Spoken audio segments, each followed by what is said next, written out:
to another episode of Inside Boxing Live, presented by PPV.com. It is Dan Canobio. It is former world champion Chris Algieri, and we're closing in on Chris Algieri. 10 years since you hoisted that strap up in the air at Barclays Center. The day before Father's Day, I was there with my dad. I posted something on Instagram. I can show the world that I was there. And I had you winning, Chris. World champion. June 14th, 2014.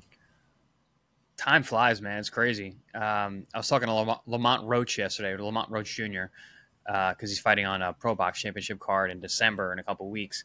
And we had him, we're interviewing him. And he's like, man, he's like, I watched your fight with Vanikov. And he's like talking to his dad. And he's like, oh, Russia. I was like, oh, yo, that was 10 years ago this month. And he goes, what? And I'm like, yeah, man.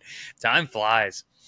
It's scary. Scary time is flying. We'll be in Vegas on June 14th for Tank versus Frank. You can watch that fight on PPV.com. PPV.com is our presenting sponsor. Stream the fights on your phone, tablet, any device, big screen TV. Take it on the go. Take it in the car. Take it anywhere. And order with us. We'll have a link in our bio on YouTube. We'll have a link on iTunes, everywhere. There's a way to order this fight. We're heading to Vegas next week. I fly out on Wednesday. Chris will be joining shortly after that. We have a whole week of content planned for you. We're going to give away pay-per-views, the usual. By now, if you're watching this show for a while now, you know how great PPV is to us and how great they are to you, giving away pay-per-views. If you're new to the show, welcome aboard. Where you been? And also, PPV.com does a great job putting on the fights, and the streams are clear, as crystal clear. No subscriptions. Never going to ask you for a subscription. I'll actually be with the PPV people, Chris. I'm heading to the BWAA dinner this weekend. Naoya Inoue is getting recognized as Fighter of the Year. I want to shake his hand. Amanda Serrano is getting recognized. I'll be at the PPV dinner table alongside Bob Canobio. Will also be making a rare appearance in Manhattan. So thank you to PPV. Yeah, Bob's the man. I can't call him the Bob father because that's Aram, but right. Bob. We call him around my parts. We call him the Kahuna, Big Kahuna. Big Kahuna. I like that one. Yeah. Okay, Big Kahuna. The patriarch nice. of the Canobio family. So this episode we're going to talk a little about the 5v5. Oscar De La Hoya put out his own one. He also went live on Instagram the other night from his palatial estate in Vegas. Palatial, good word. Thank you. You know what I was thinking? Like, you're in this fighter fraternity, and so is Oscar. And just like when I see the fruits of your guys' labor, like you have a beautiful home, you have a beautiful life, Chris. You have a beautiful car, you have a beautiful dog, and like it's cool to see the fruits of the labor of these boxers. Like Oscar showing his house and like in Las Vegas, and just like what he's doing now is just like being a crazy promoter with his hot whatever she is girlfriend. It's just so funny to watch, like the legends now in the afterlife of boxing. Yeah, I saw that he was 51 years old yesterday, and I was like, wow. Like, he's got abs though. He looks great. Yeah, I mean, he was always like ridiculously model handsome. But he's aged well. He's still a very handsome guy, well dressed guy. I was talking to, I forgot who I was talking to, but I was like, man, I'm like, do you remember somebody young? I'm like, do you remember what this guy was? And, I rattled off all these fights, and they were like, oh, no, I got to go back and watch. I'm like, yeah, you do. You got to understand. This man was an absolute machine. Unbeatable under 140. 140 and under, I mean, forget it. Absolute machine. I mean, what a heyday he had. But, I mean, listen, he's living the fruits of that labor. He toiled long and hard for a very long time, and he's a super talented guy. And he parlayed it very well. Yeah, he carried the sport post Tyson. There's always like there's going to be a post Canelo era soon. Yeah. Like he's getting up there in age. There's always a post Ali era. There was post Floyd until Canelo was mature enough to take it. Right. Like Andre Ward had it for a little bit, but he wasn't the most charismatic figure. But there was the post Ali, and it went to Sugar Ray Leonard. Then from Leonard, it went to Tyson. Then from Tyson, it went to De La Hoya, Pacquiao, Mayweather. And then from Mayweather, it went to Canelo. And Canelo's, he's getting up there in age. So I'm curious who's going to carry that mantle from that. I wasn't planning on getting into this, but it's something that you talk about in the boxing world. But the reason I bring up Oscar is because he put out a little feeler on Instagram. He loves to do this. He loves to tease. He loves to get the masses riled up. Says I have a big announcement for all my haters out there, which I just think is so funny. You can love him or you can hate him. That's the beauty of Oscar. He doesn't give a shit care. anymore. He doesn't care. Like you said, 51. He's got this house in freaking Vegas. Got the He's girl. got fake abs. He's got a beautiful house. He's got a abs. young, hot lady. Like he doesn't I care. personally find him hilarious. Sometimes too. I roll my eyes because I get annoyed. Like I didn't watch his full live on Instagram, but I put it on for like 5 seconds, and he's like, Eddie Hearn and Matchroom, they don't have a big enough stable to do a 5-on-5. And I'm like, bro, Golden Boy doesn't have a big enough stable to do a 5-on-5. Like, how could you just be so bold and brazen to say that? Like, it's so funny how these promoters talk. Like, they just lie and they just project. Well, but I love it's American politics. It's the same thing. Yes. You don't have to tell the truth. And they get away with everything, just like politicians. It's absolutely insane. But the reason I'm bringing up Oscar De La Hoya to open up our show is because he's flirting with a 5-on-5 with Top Rank. He has a great relationship with Top Rank. He looks at Bob Arum still as a mentor. When I caught up with Oscar at the Ryan fight, I had him say one nice thing about every promoter. He had nothing nice to say about Hearn, Frank Warren, Al Heyman, but he lit up when I brought up Bob Arum. So he's putting out a Top Rank versus Golden Boy 5-on-5. Obviously, these 5-on-5 is the hot topic now, Chris, because if Matchroom and Queensberry do it and it gains some attention, then all the other promoters have to do it. But also, it went really well. The fights are also went really well for Warren. But either way, even though Eddie got shut out, it was still an excellent night of fights. I mean, fantastic show. Yeah, like I said, like we were a little skeptical heading in. I thought it was going to be just a good card in terms of like the fights. I was always looking at the 5-on-5 aspect of it as like kind of a sideshow, but it actually was fun. Like I actually think we're going to get more of these because even the stupid in the ring with both promoters doing the standoff, I kind of liked it. It was corny, but I'm like, man, look at this. And then I'm watching, I'm like, and the things that they said back and forth, and Frank Warren said, he was like, I'm going to sweep this. I don't know. In hindsight, I was like, you know what? This has got legs. I like it.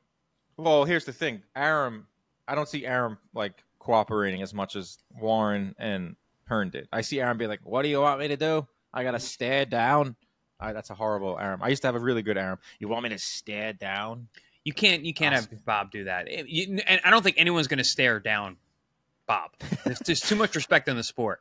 No one would want to do that. So I think it would be worth them doing this just to see Oscar have a stare down with Arum and Arum. They would embrace that. That's a whole different thing. They have their past, but there is love between those two. All right, so let's just say that this 5v5 is going to take off here in the States. There's a lot that goes into it because there's a lot of egos, there's a lot of money. You don't have Turkey involved. A lot of contracts. A lot of contracts, but Oscar did tag Turkey in it. Did put the Riyadh season logo in it, so he knows he knows enough that I'm gonna need some help with this. Did you make one? Because I have one too. Like there's one floating around. Let's go. So I didn't realize. I didn't look up if there was one out there. This is not easy to do because it's not at all. You got to compare rosters. Yeah. I had to literally go through the entire roster of all three companies and write down all the viable guys. I went to the website because I kind of know off the top of my head where these guys are. It's just kind of like a nerdy boxing thing to know like what fighter is aligned with what promotion. There's one floating around online, and I'd like to see if it's similar to yours. So let me hear yours, Top Rank Golden Boy, and then I'll let you know what this one I saw. Top Rank versus Golden. Okay, so I have three different lists. Number one, and I have options too, but I was trying to. I don't know. I wasn't looking at it like. Not even best versus best because I don't have a dog in the race. So I was looking at fights that I thought I would like to see, kind of thing. So that's my preface. Tio and Ramirez, Teofimo and Jose JC Ramirez. Right. I think that's a good fight that's had a long time making, and I think stylistically it matches up well, body types and everything. I think it's a good fight. I don't know how much at 140, correct? Mumbili and Mungia, fun fight at 68. Very very fun fight. Competitive fight, action-packed fight, like it. Shakur and Zepeda. I think Zepeda pushes Shakur in ways that I think we need to see. Xander Zayas, and Victor Ortiz. I know it's very early in Xander's career, but there's not a lot of 54-pounders in Top Rank, and I got to see Victor Ortiz fight. I'm sorry, Virgil Ortiz. I love Virgil Ortiz, so I got to see him fight. And then lastly, a weird one. Jared Anderson Gilberto Ramirez moves up to heavy Wow. for a Oh, heavy I love fight. that. I love Right? that. Chris, weren't you a promoter for like a day? I have a promoter's license in New York. I did promote a show, a co-promoter show with Lou DiBella. I was there, and I was Yeah, working it's a it. good I show. interviewed you. I Yes, came up on my yes. phone. You know, your phone just like sometimes will send you like the saddest montage ever, or sometimes your iPhone will make you a really cool memory. And it showed me like I was interviewing you like in Terminal 5. You were like Terminal 5. It was a great venue. Really cool venue. You were a promoter. You were promoting the show, and I remember that. Yeah, that's before we even did this, and I was like, damn, this guy Algieri, he's fighting, he's promoting. He's a manager. He's a nutritionist. I was like, this guy's maybe. I ended up fighting a guy on the card that Mikel Lapierre. Yeah, he fought on the card, had a good win that night, and then I think his next fight was me. That's right. Which I did not pick, obviously, but I was there for that too, and I count you threw over 1,000 punches. Oh, we got a contact high that day. That was the Triller show, right? Yeah, the Triller show. You hung out after, right, and watched the rap song. Yeah. So the side story on that is we go to this Triller thing. It's like the first fight back in New York after COVID. This is when they were doing the verses after the fights, which I thought was such a cool thing. Jadakiss, the Locks versus Dipset was later that night, but also like the fight started like 3 p.m. Like you fought towards the end of the card, and they had me and my dad for the CompuBox. They had us like up a little bit. We were on like a riser, like with the so you get the smoke was on. just like the perfect level to get stoned. Bro, so as the night gets later and later, the versus crowd starts coming in. Yeah. And they start just lighting up left and right. So all of a sudden we're in there and we're smelling it, and then we're in the we're in the top of the building essentially, and it's wafting up to me and my dad, and I look over and I'm like, yo, are you stoned? Because I feel like I'm high right now. And me and my dad are just like giggling and laughing. And I'm just like, it's the end of the show. We weren't working anymore. And I was like, oh my God, like this is amazing. And then they took the ropes down. Buffer gets into the middle of the ring, introduces Jadakiss and Cameron and Dipset. And then we had a whole night. I was hanging out with Busta Rhymes. Like it was the first fight back from COVID. And now obviously they're like defunct. Like I'm pretty sure the Triller guy is like getting sued left and right. The Ryan Kavanaugh guy. Oh, Kavanaugh, yeah. You got his money though. That's good. Yeah, I got a very nice check that night. Put it that way. Love that. That's what boxing's all about. Just get the money while you can. Get it while you can. Get it while you can, because it might not last. I love this card that you put together. The Jared Anderson Gilberto is a curveball that I like, because I think Gilberto's probably. He'll go to heavyweight at some point. I know he wants to fight. I think he's big enough, and I think Jared's small enough. So it's just tough because Jared's so athletic. But I think Gilberto is so technical that it actually could work. Zayas versus Virgil Ortiz. Like Zayas, we're going to talk about him in a little bit. He's 21 years old. Has 18 fights. Like he is ready. I don't think he's ready for Virgil just yet. I understand this is an exercise we're doing to make a fun night. But he's getting close. I mean, he's ranked top 10-ish by every organization. That fight in a couple years is gangbusters. I think right now it's a little early, like you said, but in a couple years that could be a really good fight.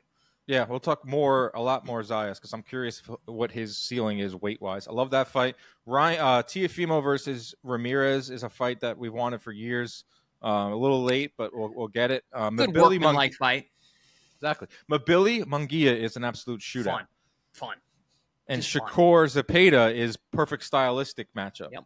So that's like, it's a lot of money, and it's a lot. Like if we're going through like the actual logistics of this, and we're trying to pour some cold water on it, but it's a fun ass card. Is it that much money though, Dan? Like compared to the heavyweights who fought this weekend, I don't know.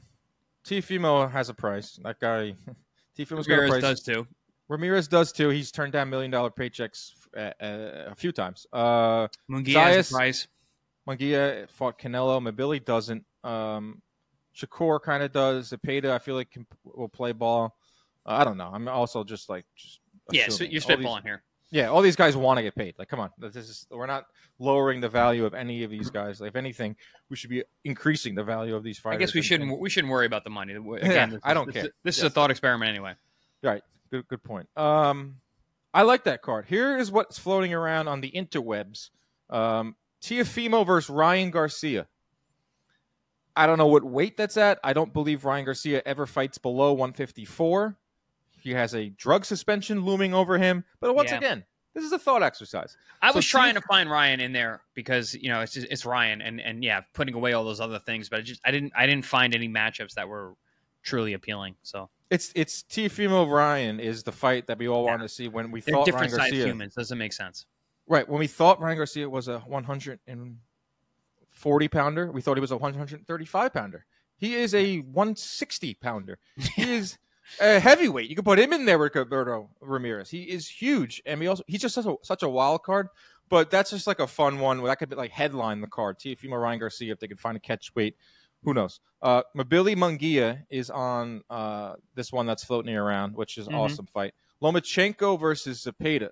So whoever made this list put Lomachenko in instead of Shakur. Considering I put Lomachenko on the next 5-on-5. Gotcha. Lomachenko, Zepeda, Shakur, Zepeda, Shakur. I mean, all those fights are fun at that 135. There's plenty of options there. Lindolfo Delgado versus Arnold Barboza. Good fight. Really, it's a good fight. That's the first fight of the night. Good fight. Get that out of the way. Not scintillating. Not right. Like no one's chomping at the bit for that fight. Right. Barboza is a unanimous decision merchant at this point, and I thought he lost his last fight. Abdullah Mason versus Floyd Schofield. Early on, yeah. I mean, that's the first good fight. That's a good fun fight. The only problem with this experiment with Top Rank is Naoya Inoue is pound for pound #1 fighter in the world, in my honest, humble opinion. But there's no one for him. There's no one for him right now.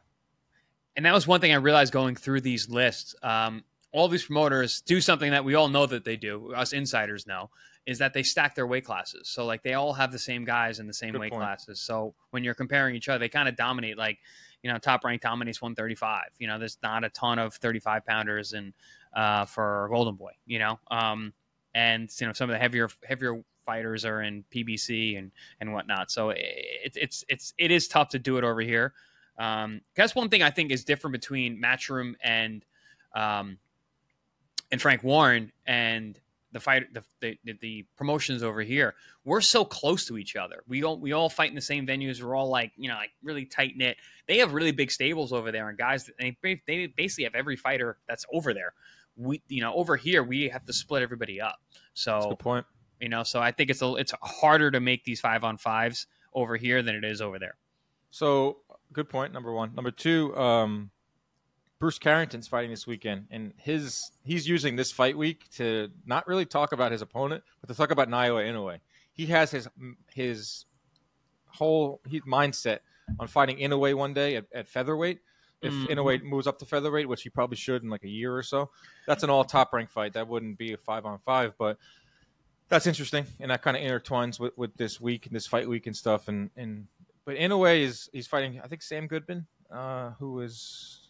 Like at the end of the year, I believe that's Inoue's next fight. Obviously, everyone wants him to fight Gervonta Davis. I don't think that's going to happen. Inoue at 126. There's plenty of names at 126 for Inoue to fight at featherweight. Some bigger names, but he just doesn't fit into this top-ranked Golden Boy, and that's a shame because it's Naoya Inoue, guy's a superstar, and I will shake his hand this week and chop it up with him. I'm really looking forward to that. Like I'm not in awe of any fighter, but I think he has a presence. Like, I'm curious to see his aura. He just looks like a cool dude. I know, right? I was thinking about that when he came into Canelo has a similar air about him. Just a cool dude. And because I'll tell you this right now. I've been around Canelo a bunch. He's a super humble guy, and he's very. I mean, maybe not humble's not the right word. He's down to earth. That's what I should say. He's actually down to earth. You wouldn't think that looking at him. But like if you're in a place where he's kind of got his guard down, he's just a really chill dude. And I think that comes across. I feel like Inoue would probably similar. Like when he walked into the arena that last fight, I'm looking at this guy. I'm like, this guy's just cool. Like he's just a cool guy, international superstar. Yeah, he's just a cool guy. I've heard a few things. I heard he has a big team, and he has a big team with him here in New York City. But I should be rubbing elbows with him at this party. So I'll definitely keep everyone posted on social media. All right, so that's Top Rank versus Golden Boy. I think either way, you mix together your card with the one that's floating out there. There is some fun fights here. Can it be done? Who knows? That's up to the promoters. I think Oscar really has his mind set on doing this. you put out September 14th, you know that there's some motives behind that. That's usually Canelo's fight day. Canelo hasn't really announced anything as of yet. So there's always a motive with Oscar. So that's another funny part of Oscar. He's very motive driven. It usually involves Canelo, his ex-girlfriend that is just constantly on top. It's amazing. I couldn't get him in either. I was trying to get Canelo in these. But who was he with? PBC. He's a free agent. Well, I made a Mexico versus USA. We'll get to that. Oh, and I that's missed the best that one. I didn't do that one. That's the best one because you don't have to have any promotional restraints. The better matchups, I think, are with PBC and Top Rank. Will Al Heyman come out of the relative obscurity and step into the ring? No, I'm not even going to think of Al Heyman. Imagine Al Heyman doing all the things that Eddie Hearn and Frank Juan were doing with the mic'd up and them writing love letters and putting it on Instagram and to see Al Heyman do it. But PBC versus Top Rank. Now we're talking. Now we're cooking with gas here. Yeah. I'll give you mine, Yeah. and then Okay. Chris, then you can give me yours. Top of the bill. Tank versus Lomachenko. Yep, same. Wanted it for years. We get it at 135. I'm surprised you didn't go Shakur Tank because I did the same thing. I went Loma Oh, Tank. shit. Yeah. You could put Shakur in there, too. I'm operating maybe under the guys that Shakur is not going to be with Top Rank, but that's just straight up nerdy stuff. I prefer Loma Tank anyway, though, honestly. Right. Loma Tank, I think, is stylistically better fight than Shakur right now. I still think Loma's got a little bit left in the gas tank, and Tank is Tank. Benavidez versus Beterbiev. Nice. 175. Beterbiev, we're talking about a perfect world where Beterbiev's knees aren't cabbage and his elbows are working, and he is a beast because he still is. He's just getting a little up there in age. Benavidez at 175 is going to fight Bivol or Beterbiev. I'm pretty confident in that happening over the next year or two. So let's just do it for the sake of that. Let's have Benavidez fight Beterbiev. Naoya Inoue versus Bruce Carrington. I couldn't find anyone for Inoue at PBC. Maybe I got lazy and didn't look hard enough. Wait, that doesn't even make sense. Carrington's with Top Rank. Yep. Idiot, Dan. I just self-corrected myself. I only have 4 then. Oh, well. Mabili versus David Morrell at 168. I think Morrell would wash him, but it would be kind of fun stylistically to see Mabili, who fights like a madman, and then Morrell. I think we would just see how good David Morrell is in that situation. He'd be like, I just want to see Morrell. Like, get this guy in the ring, man. Mabili has a fight. He's fighting Derevyanchenko at the end of August. That's a fun fight too, by the way. Good TV fight. Morrell has nothing on the schedule, which is upsetting. Gary Antoine Russell versus Teofimo. Yeah. Yep. Gary Russell, I believe, is coming back sometime soon. And he's really good. I mean, he's 100% knockout rate. He's just so inactive. And Teofimo is Teofimo. I don't have a fifth, so let's hear yours. All right. So I missed the Beterbiev Benavidez fight somehow. So that's not on there. So I got Loma Tank, same thing. And I'm going to switch. I had Teo Russell as well, but I'm going to go Teo and Isak Cruz. Wow. At 140. I like that fight a lot. And I'm going to switch. So I had Russell Teo. So I'm going to go Morataya and Russell. Ooh. Catch weight, 138-ish. 138. Jared Anderson and Andy Ruiz. I think that's a fun crossroads fight. And then last, Luis Alberto Lopez versus Brandon Figueroa, 126. That's a fucking fight right there. That's fucking gangbusters right there. That's a good card. I like how you always have to have a heavyweight on there. Like I'm trying to get the heavyweights in there. Right, you got to have heavyweights in there, but like all the heavyweights are overseas. Top Rank doesn't have. Top Rank has. Dude, American heavyweights we've always been lacking, or at least in recent 20 years. Right, especially with Wilder now gone. PBC doesn't really have a lot of Golden Boy doesn't have any heavyweights. You know what it is, Dan? You know what it is, Dan? What? It's the American food system. We're just not making them as big ananymore. No, they go to NFL. we're losing guys in the NFL like crazy. I mean, if you're a 6'5" kid, don't box. Really? I was going to say, why not? Don't box. You make way more money boxing than you're playing football. It's a way longer road. True. And way longer road, and you're not going to get an education. Dude, play. I mean, Play football, it's you true. play for 3 years, you get a pension. We don't, man, boxing sucks. Don't box. No, it's really hard. There's no I pension. know. There's no insurance. You're not getting an education. There's just so many pitfalls.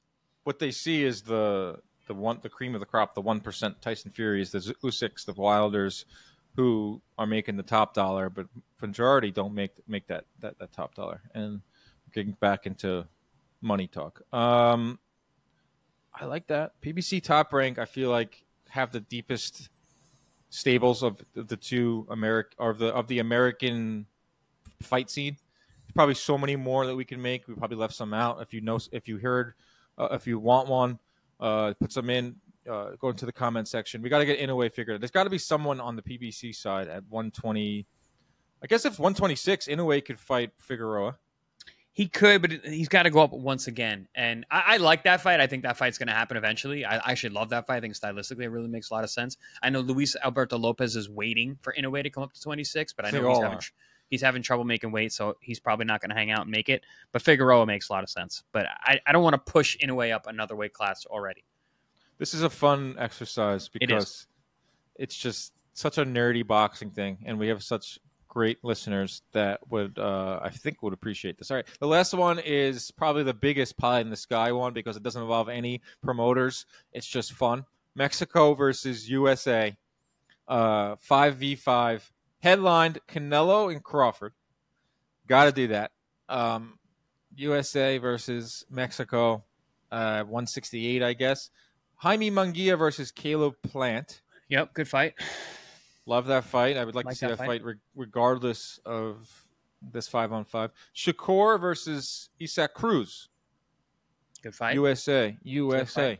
At 140, let's just say Shakur moves up. Brandon Figueroa versus Luis Alberto Lopez, which you just had on your PBC top rank. Mm-hmm. Good fight. I guess Figueroa is technically, he is a U.S. born. Alberto is he's a Mexican American, and Alberto is Lopez is a national Mexican. Stephen Fulton versus Luis Nery. Good fight. Good fight. Fun fight. I like that fight. This doesn't sizzle. Rematch. Top of it, it's top heavy. The top of they it. They fought, right? Is that a rematch or no? They did fight. I don't know. Let's see. Stephen Fulton needs to get in the ring, man. He hasn't fought since he's good, man. He was supposed to fight on the June 15 card, and his opponent pulled out. No, he never fought. Nery lost to Figueroa. That's right. Actually they deserve the fight. They do. It's a little round robin over there at 126. All right, yeah, that's our 5-on-5s. It's the hot topic. Well, no, we didn't do Golden Boy and PBC. Did you make a list for that? Because I didn't make one. I did. Oh, let's hear yours. This guy came prepared. This guy came with the yellow steno notepad. I love that. All right, so this is Golden Boy versus PBC. Oh, my God. So I got Ryan Garcia versus Rashidi Ellis at 147. Wow. That is some matchmaking. I think it's two super fast guys. I think it'd be fun. Speedy Ellis. Speed versus speed. I like that matchup. Virgil Ortiz versus Terrence Crawford at 154. Oh yeah, I mean, fun fight on me. Bring me to that. Bring me that immediately. Yep. Conwell versus Spence. I think it's a good fight back for Spence. Conwell trying to make a name for himself. I think stylistically they can match up. Conwell's a much shorter guy, but he comes in and bangs. Spence likes to meet you in the middle at this stage of his career anyway. Mm-hmm. Munguia versus Plant, Morel, or Benavidez. Right. Whoever's available. Any of those. Whoever answers the phone first. Yes. And what did I have? PBC. I'm trying to think who. I just put Cruz and Ramirez, and there's so many guys on both sides. I'm confused.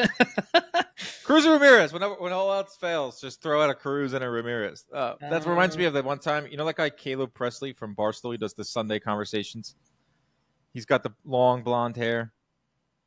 No.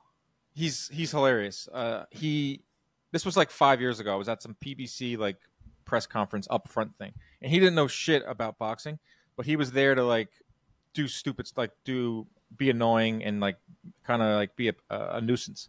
So he's going up to like every fighter and saying, "What do you think about Ramirez?" And they were like, what do you mean? He's like, what do you think about Ramirez? Think he's got a chance? He brought a scale, and he tried to get fighters to step on it. Oh, yeah, good luck with that. Bro, he didn't know who Deontay Wilder was, and Wilder was so pissed. Wilder got in his face. And I was the fucked up part is I was the next person on the line of interviews. So you just pissed everybody off for you to talk to? Yes. So he would. Some people thought I was with him. So like the fighters would go from being pissed off, then they'd go to me, and they'd just be angry. And I'd be like, no, I'm here to ask like real questions. This is like when I first started. I'm a real journalist, and I had to ask him some like nerdy questions. But Ramirez versus Cruz. What do you? JC Ramirez and Isak Cruz. I figured it out. Okay. I won 40. Okay. I think seeing them in the ring together would be funny because Ramirez is so tall and Cruz is so short. But I think do we still care about Ryan Garcia versus Rolly? What weight though? Rolly's a small 40. No, I think Ellis. I thought Ellis. He just got like the raw end of the stick here. Is that the phrase? Raw short end of the stick. Raw end of the stick. What the hell is that? I don't know. You would think you talk for a living. You think you'd know these little. My brother makes fun of me all the time when I don't make the right words. He's like, "You're a broadcaster." Rashidi Ellis. He's like, "Are you kidding me, Dan?" 24-1. He had that controversial. He hasn't fought since last January. Roman Villa, which I thought Ellis won. So, yeah, super close fight. Then he changed promoters. Bro, boxing is brutal. Boxing is brutal. Definitely play basketball. Talented guy though, and super fast. I thought speed versus speed with Ryan and him. So I like it. That was my thought. Fun exercise. I think we're going to see more 5v5s. It's the hot thing in boxing right now. Once one promoter does it, they all want to hop on board. It's a fun concept. We will see another one. Especially when it works. Promoters want to do it. Right. I think we're definitely going to see another one between Queensberry and Matchroom because they got the funding, and that shit's going to keep happening. Will happen in the U.S. will remain to be seen. I actually think it's fun. If they do one later this year, it just adds to what has been an awesome year in the boxing world where we're getting the fights we want to see. We're getting new formats. It's just like an unbelievable time, like an embarrassment of riches for boxing fans. Let's get into this weekend's fights, Chris. It's a twofer on ESPN presented by Top Rank. Stay up late because this one is starting at 11 p.m. is when the co-main event starts. And that's not a Top Rank thing. That's an ESPN thing. They are the ones that pick what time they go on. That's greatly decreasing my chances of actually going to this fight. I might go. I might not. I like to get to bed early. I'm going to the Yankees-Dodgers game Sunday. We have to record our show Sunday. Got a lot going on. That's cool. Yeah, I don't think anyone cares. Yankees-Dodgers, that's cool. Dude, it's a hot ticket. Cool. Yankees and Dodgers are the two best teams in baseball. That's gonna be. When I come up next, we got to go to a game. I miss going to games. Yankees. Hell yeah, bro! I'm going. The Yankees are the best team in baseball right now. They're like Soto and Judge are generational, and it's like the hottest ticket. I don't have my Yankee hat on me right now. It's in the closet over there, but I got some Yankee stuff all over the place. But yeah, we'll definitely do that. This is a Yankees podcast, by the way, guys. I used to fucking host a Yankees podcast at John Boy Media. This is a Yankees podcast over here, guys. Just in case. Damn right. Wondering. I used to host one. You're a Rangers guy, right? I dabble. I'm not a hockey guy, but I was on board the bandwagon when they got just smoked by your Florida Panthers. So I'm an Islanders guy. So once they lost, then I go Panthers because I was rooting for Panthers versus Rangers, which I know I get a lot of shit for. Oh, you're from New York. Man, fuck the Rangers. Well, here's the thing. Like, we're from Long Island. We don't have a team. We should all be Islander fans if you think about it. It's literally a team called the Islanders, and I could care less because it's hockey, and I just don't care about hockey. I like playoff hockey. I think it's a lot of fun to watch. Oh, it's awesome for sure. All right, Xander Zayas is getting in the ring this weekend against Patrick Teixeira. Teixeira, former 154-pound champion for a very brief time. It's just all about Zayas, though. He's 18 years old. He was the youngest signee of Top Rank. They've been building him up methodically. This is a case of Top Rank's matchmaking at its finest. Just slowly building Zayas up. Every fight, they introduce a new wrinkle to him and his opponents, and he solved it every single time. I'm very high on Zayas. I think he's popular. I think he's carrying that mantle now of Top Rank's Puerto Rican Day Parade. This is his first headliner at MSG. especially on this weekend. You know what this weekend means if you're a boxing fan, from Tito Trinidad to Miguel Cotto, who had it for years. They wanted it to be Verdejo. Obviously, that ain't happening. They wanted it to be Berlanga. That ain't happening either.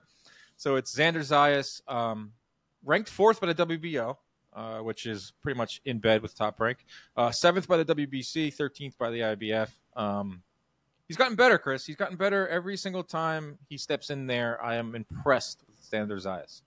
Yeah, he's been coming for this title as the Top Rank Puerto Rican Day Parade headliner for quite some time. He was right on the heels of Berlanga. Berlanga had some underwhelming performances with Top Rank. Was left them.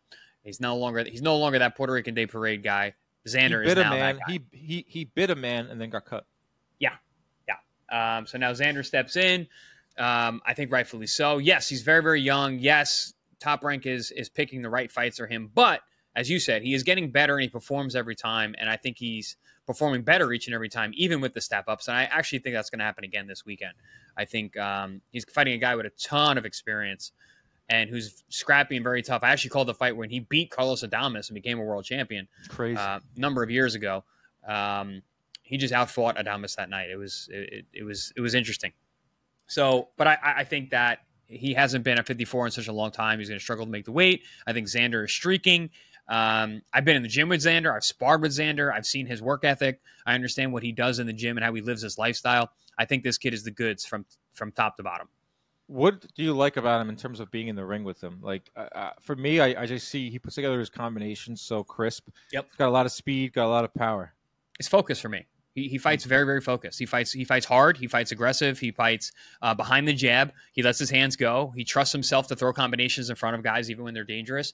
But for me, he stays so locked in. Very much like most really good Puerto Rican fighters fight. They fight very locked in. You think about Miguel Cotto. You think about Felix Trinidad.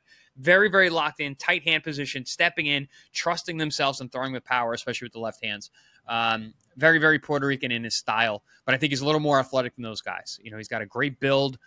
Massive for the weight. Growing all the time. I used to call him the incredible growing boy because he was really young when I met him, and every time I saw him, he was bigger. And so I think that there's a lot of upside with this kid. And number one, it's just what I see in the gym with him, just the discipline and the work ethic and the way that he lives his life. So he lives the champion lifestyle. So that's why I've been really behind him. I actually pushed him onto a couple of my sponsors over there too. I've never handed my any other fighters to any of my other sponsorships before because I don't trust guys to live that lifestyle that I did, but Xander does. So when are you gonna push some of these sponsors to me? Again, I don't trust your lifestyle. So bro, I'm going on like 2 months straight of working out. Yeah, it's 2 months, bro. We got a long way to go. Now I'm ready for the PEDs. I'm ready for the needles. No. We said we're going natural this summer. I just natural ordered creatine. To September. I just ordered creatine. Creatine, that's natural. We're fine. We're good. Yeah, I think it's actually at my doorstep. After this, I'm going to load up on some creatine. Go start pounding that. Take a full bottle of water like this and just put 10 grams and sip it throughout the day. Amino acid type of stuff to put into it too, right? To flavor it. My brother Nick told me to do that. Some aminos. Yeah, liquid to kind of flavor it. Yeah. Other than just putting like in like a Dasani, just like flavor. I mean, you won't really taste. The creatine doesn't have a flavor. It's an unflavored. It's a little grainy, a little bit. But other than that, there's not really a flavor to it. Love that. So Zayas is a minus 1,600 favorite. Yikes. Teixeira is a plus 900 underdog. We just talked a little bit about Teixeira. Over under is 8.5 rounds. This is all according to DraftKings Sportsbook.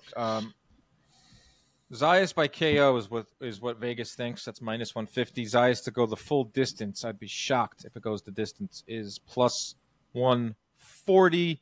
I like this Zayas kid. I like to hear what you just said about him living that lifestyle. You could just see it written all over his face if you ever talk to him. He just seems like he's got his head on his shoulders. He's been with Top Rank since he was 16 and has not had any trip-ups outside of the ring. Seems like a great kid. And also, like, has that Puerto Rico behind him. You know, I didn't feel like Puerto Rico was fully behind Berlanga, and I could be wrong there. No one's ever going to capture Puerto Rico kind of like Trinidad did. But there is a different type of roar in the crowd that I hear for Zayas. When I've seen him at MSG he's fought on the undercard on these fight weekends. He was there last year. He's a real Puerto Rican. He's not a New Yorican. He's not one of these guys. No, he lives. Yeah, he lives there. Yeah, he's not one of those guys who doesn't speak Spanish. He's not. I think he fought for the national team. His native language, his native tongue is Spanish. He is a real true Puerto Rican. Again, not a New Yorican. It's more in the line of the breed of Canelo. I'm sorry, of Cotto and Trinidad. Right, Cotto and Trinidad are to me are the top cream of the crop. Yeah. Can Zayas get to that level? It's there for him, but I do think that the fans are invested in him. Top Rank's obviously invested in him. I'm really excited to see where he can take this. I think he can be in line with those guys.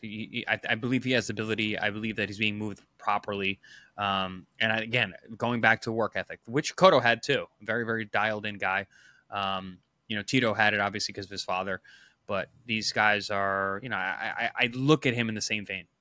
Right. And will he be a world champion? I think they're going to start angling towards that. They're going to start moving him along. Like you said, 7th by the WBO. It could even be lower than that. 4th by the WBO. So he's fighting a former world champion right now. So yeah, let's get over to Teixeira. Beat Carlos Adames, like you said, that was 2019. Short-lived champ because he then fought who did he fight?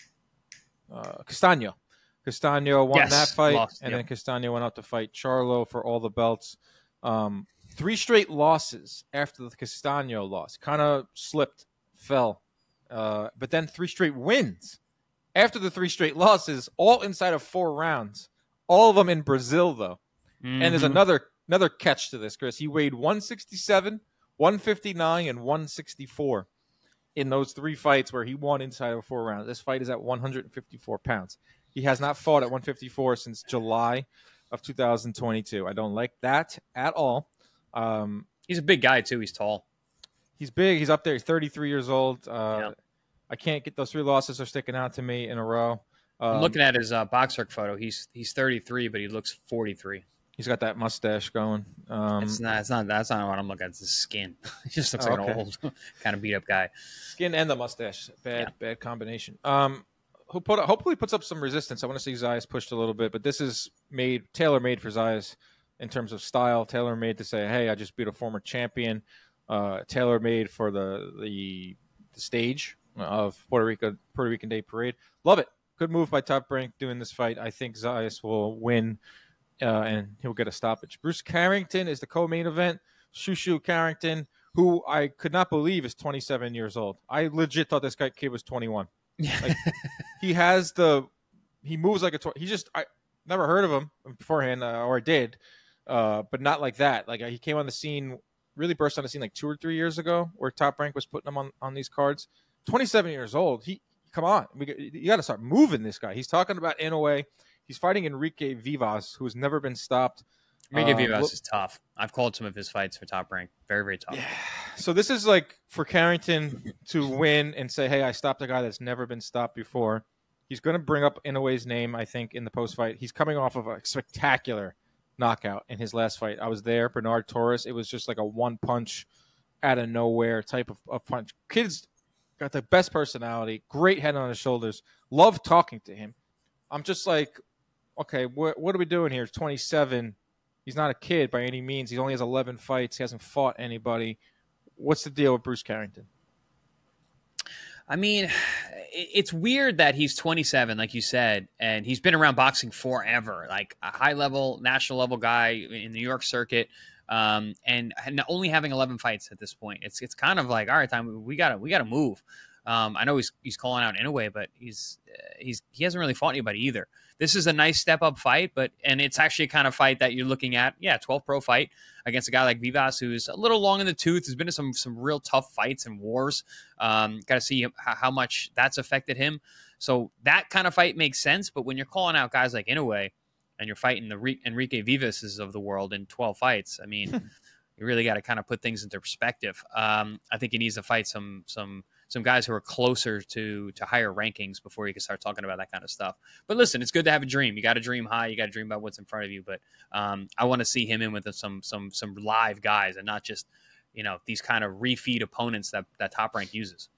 He made his debut in 2021, so it was a 24-year-old debut. Which is old for a lot of guys who have high level amateur background. Like I made my pro debut. I was 24 or 25, which I think I was 24.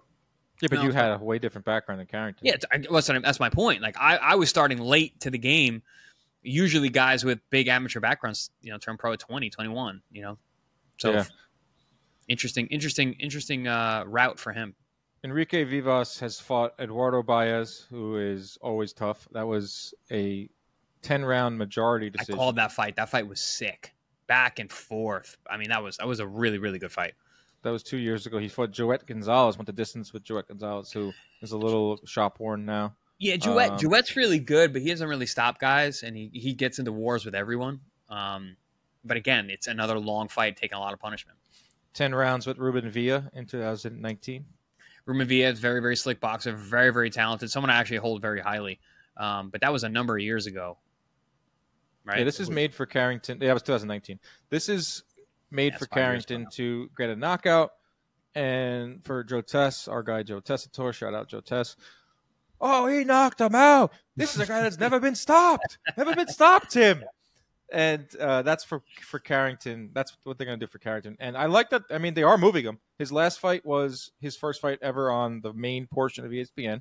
And now he's fighting once again on the main. He's kicking off the night on ESPN at 11 p.m.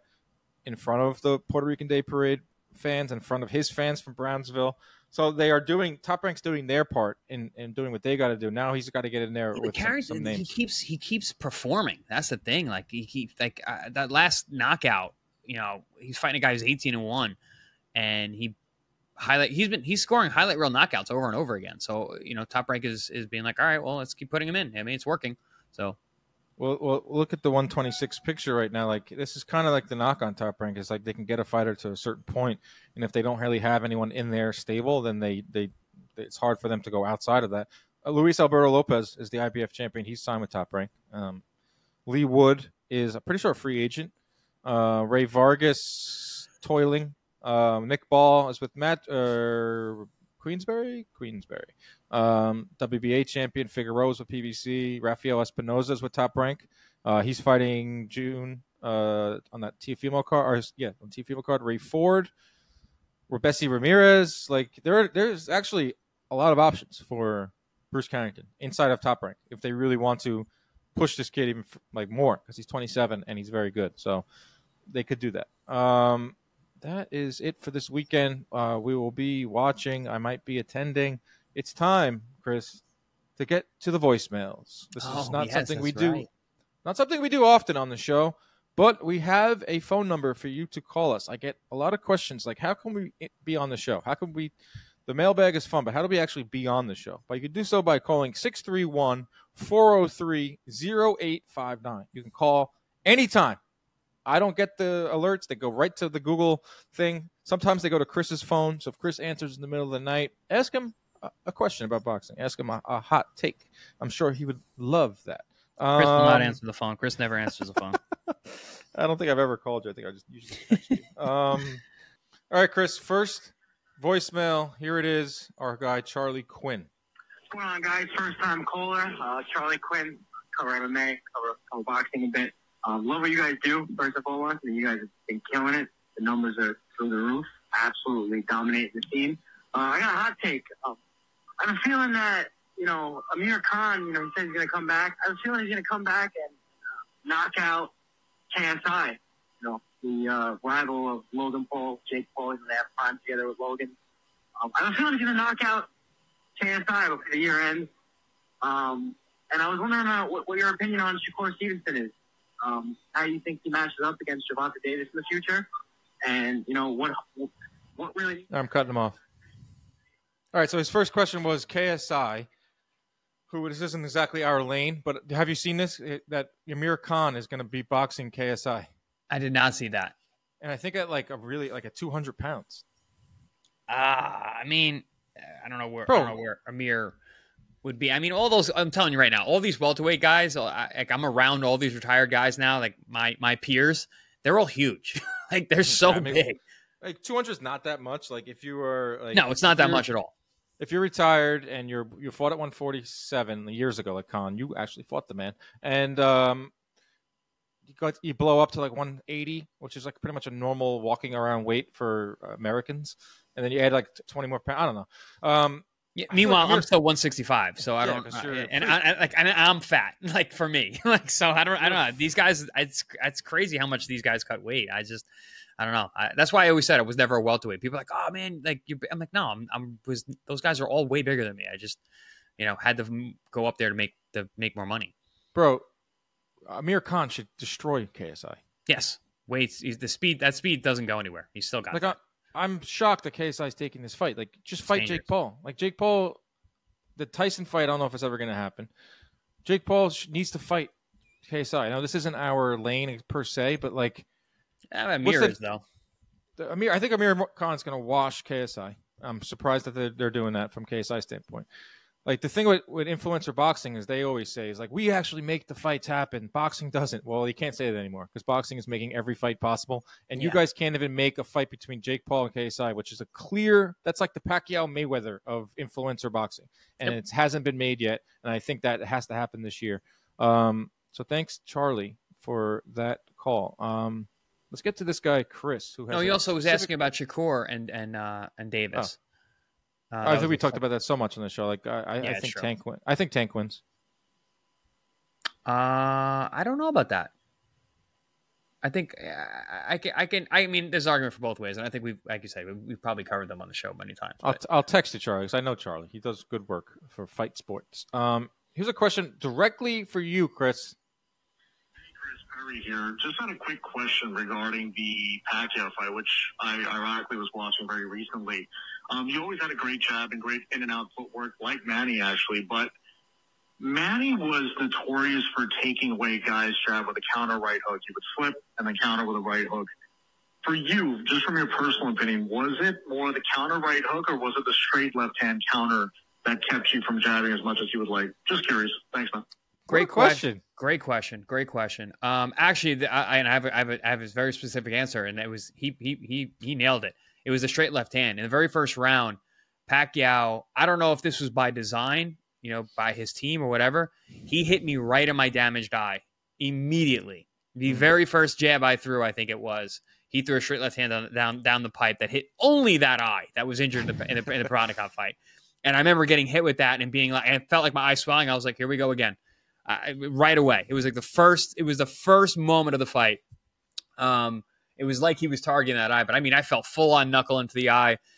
Thank God I had Stitch Duran in the corner. He took care of the eye, and I think I overreacted because I was worried so much about that damaged eye. And I spent my entire camp. I couldn't spar much for that fight because it was so close to the Provatnikov fight, and the eye was very compromised throughout camp. And it was funny. If you actually pay attention during the press tour, there were certain days I would have black eyes and certain days I didn't, because the fractured orbital would, if I was like flying, if I went like changing altitudes, the eye would swell up and bruise throughout camp. If I slept the wrong way, it would swell up. So the eye was very, very compromised throughout the camp.